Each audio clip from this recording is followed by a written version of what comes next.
জীৱনটো জোনাকৰ দৰে স্নিগ্ধ হ'বও পাৰিলেহেঁতেন, কিন্তু জীৱনটো মাটিৰ চাকিৰ কঁপি থকা শিখাৰ দৰে অস্থিৰ হ'ল।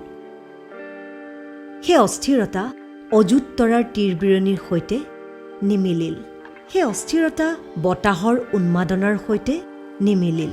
জীৱনটো কবিতা নহ'ল, গোলাপৰ সুবাস নহ'ল, জুবিনৰ গানৰ দৰে তীব্ৰ নহ'ল জীৱনৰ কণ্ঠস্বৰ।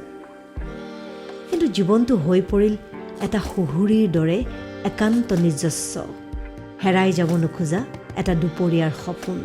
জীৱনটো এটা মসৃণ বাটৰো হ'ব পাৰিলেহেঁতেন কোনো শান্ত সমাহিত সমুদ্ৰৰ নিৰুদ্বেগ নাবিক। বাটবোৰ মসৃণ নহ'ল, যাত্ৰাবোৰ নিৰংকুশ নহ'ল বাবেই ভাল পাবলৈ শিকিলোঁ এই অৰণ্য আৰু যন্ত্ৰণাৰ নগৰীক, এই অপ্ৰাপ্তি আৰু সংশয়ৰ মুহূৰ্তবোৰক। দৌৰি পাৰ হৈ যাব নোৱাৰিলোঁ বাবেই এবাৰ উভতি চাবলৈ শিকিলোঁ। বহিব পাৰিলোঁ বৰষুণে জীপাল কৰি তোলা ঘাঁহনি এডৰাত। এজন আতুৰ মানুহৰ সৈতে এখন্তেক কথা পাতিব পাৰিলোঁ। এজন ব্যৰ্থ মানুহৰ সৈতে বিনিময় কৰিলোঁ সময়।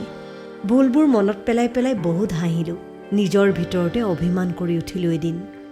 কোনেও নেদেখাকৈ টুকি পেলাব পাৰিলোঁ চকুপানী এটোপাল। বহু সফল মানুহৰেতো নাথাকে, বহু সমৰ্থবান মানুহৰেতো নাথাকে এই এটুপি চকুপানীৰ সুখ, এই অভিমানৰ ঐশ্বৰ্য।